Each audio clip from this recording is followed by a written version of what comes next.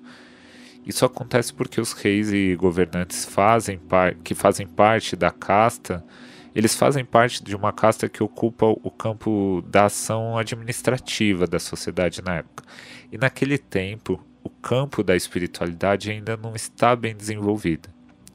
Quando vão para as florestas, eles começam a desenvolver este campo da espiritualidade, de modo que quando eles voltam como os reis sábios.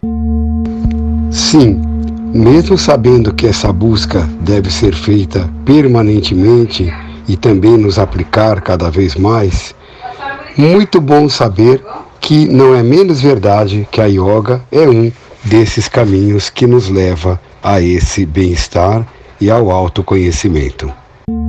Com certeza, o fato de você estar bem consigo mesma, fazendo coisas que te agradam e te deixam sentir mais leve e confiante, assim como yoga, corrida, caminhada, o corpo e a mente respondem com alegria e felicidade.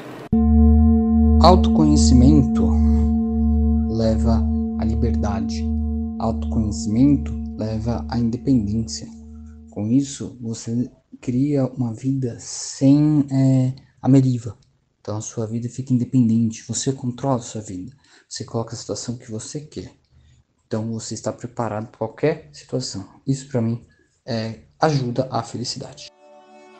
Então, Savitri escolhe Satyavan para ser seu esposo, seu consorte, seu companheiro.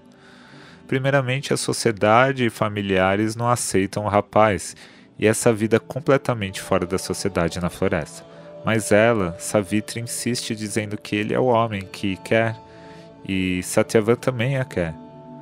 Depois disso, em seguida acontece uma história para impedir essa união, onde alguém fala que os videntes da época dizem que Satyavan vai morrer em 1 ano. Mesmo assim, Savitri aceita a condição, mesmo que tenha que viver somente 1 ano com ele. Não tendo como evitar, tirar essa sua determinação, eles então se casam e vão viver na floresta com a família de Satyavan, na simplicidade, nos estudos e indo atrás do seu alimento diário. Savitri vai contando os dias, e quando ela vê que é o último dia de vida de Satyavan, que não sabe nada dessa história, que ele vai morrer, ela diz ao seu sogro que quer ir junto com Satyavan buscar o alimento do dia. O sogro dizendo ok. Durante a caminhada juntos, Satyavan tem uma forte dor de cabeça e assim desfalece no colo de Savitri. Logo após, em seguida disso, Savitri ela começa a ver lá longe um ser vindo em direção a eles, um ser diferente, de cor verde e cabelo preto, com uma flor vermelha presa no cabelo. Ela, sem medo daquela figura forte, apenas observando, ela escuta essa figura dizer: "Eu vim buscar o seu marido." Ela entende que aquela figura é o deus da morte, é o deus Yama. E Savitri, em luto, primeiramente pede para Yama não levá-lo, né? Mas Yama diz que não pode, é preciso levá-lo. A passagem dele deve ser feita e Yama precisa levá-lo para atravessar o rio da imortalidade. Yama, o deus morte, sempre temido por muitos, mas que não era temido por Savitri, foi inicialmente um humano que, quando morreu, era tão conectado com o campo da espiritualidade, de uma realidade mais ampla, que ele não teve medo ou ficou aterrorizado ao morrer.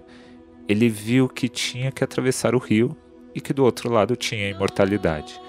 Cumprindo seu papel com naturalidade, ganhou a imortalidade e se tornou um deus.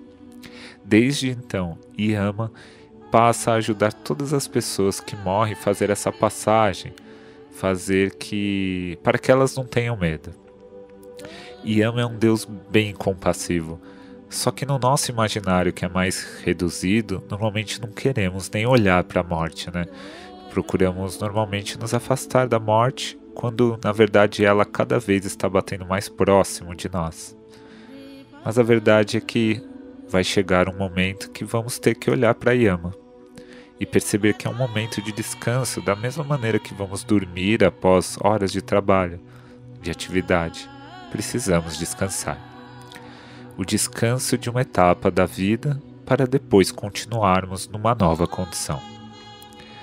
Após Savitri verificar tudo isso, implorar para o seu companheiro ficar e Yama dizer não, ela pede para caminhar um pouquinho com Yama e Satyavan, para não se despedir tão já do marido.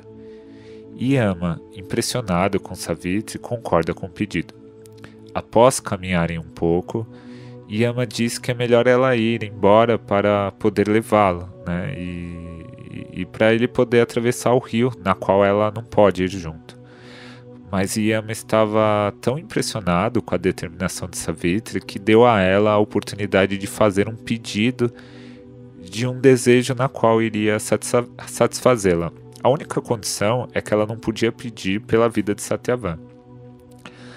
Após pensar rapidamente, Savitri pede que o sogro dela recupere o reino perdido. Então, rapidamente Yama devolve o reino ao sogro de Savitri, e Savitri insiste pedindo para andar mais um pouquinho com eles, e Yama aceita mais um pouco de caminhadas juntos. Quando em um determinado em determinado momento, ele diz: "Agora chega, vá embora." Mas ainda muito impressionado, Yama escolhe satisfazer mais um desejo de Savitri, menos que esse desejo fosse pedir pela vida do seu marido. Neste momento, então, Savitri pede que o seu sogro tenha muitos filhos. Então Yama atende o seu pedido. Agora o sogro de Savitri tinha um reino, e um reino habitado pelos seus filhos. Após tudo isso, Savitri pede a Yama para andar só mais um pouquinho junto a ele e seu marido. Yama, cedendo aos encantos dos pedidos de Savitri, começa a andar juntos, mais um pouquinho. Chegando perto do rio, Yama explica que agora ela realmente precisava ir embora, seguir a vida no reino do sogro, porque agora ela precisava ele precisava mesmo levar Satyavan, mas que ainda impressionado, Yama iria satisfazer mais um último desejo de Savitri, contanto que esse desejo, não fosse devolver a vida de Satyavan. Então, Savitri pede que ela tenha muitos filhos. Então, a gente precisa entender o seguinte: numa estrutura social da Índia antiga, mas também até hoje tem muito disso, se supõe que um casamento é para a vida inteira e para outras vidas, inclusive.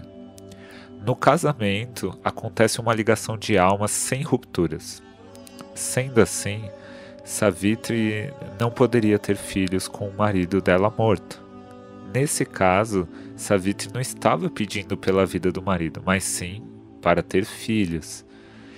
Yama, o deus da morte, percebendo as intenções de Savitri, diz que não tem como devolver a vida de Satyavan, mas diz que Savitri, se desejar, pode dar parte da vida dela para Satyavan.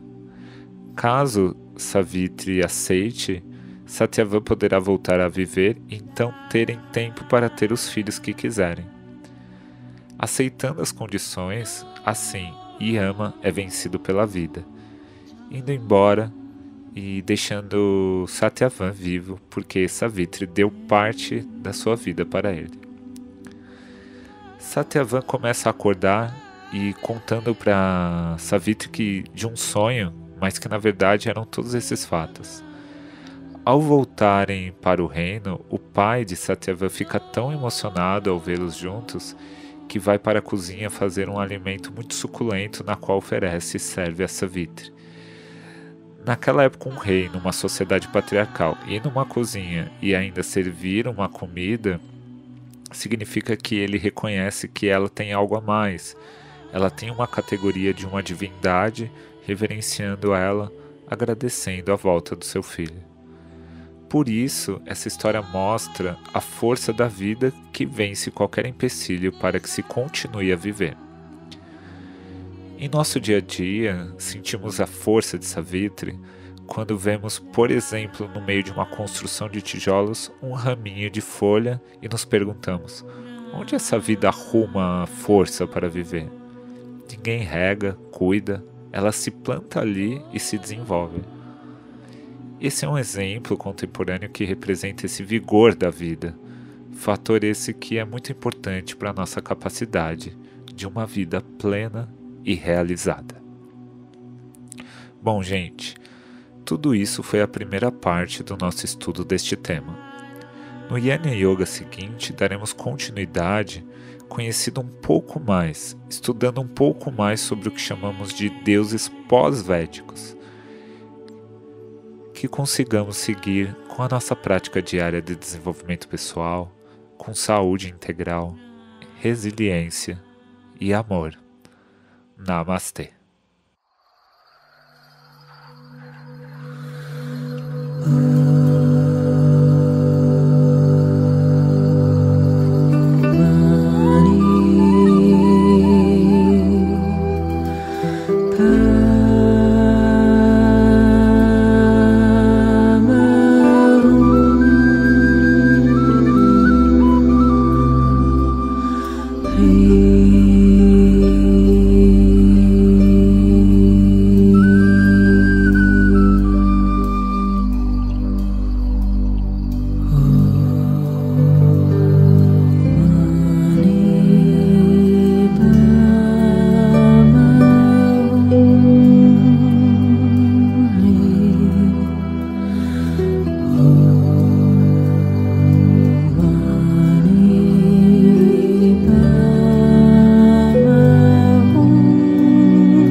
Podcast sobre yoga.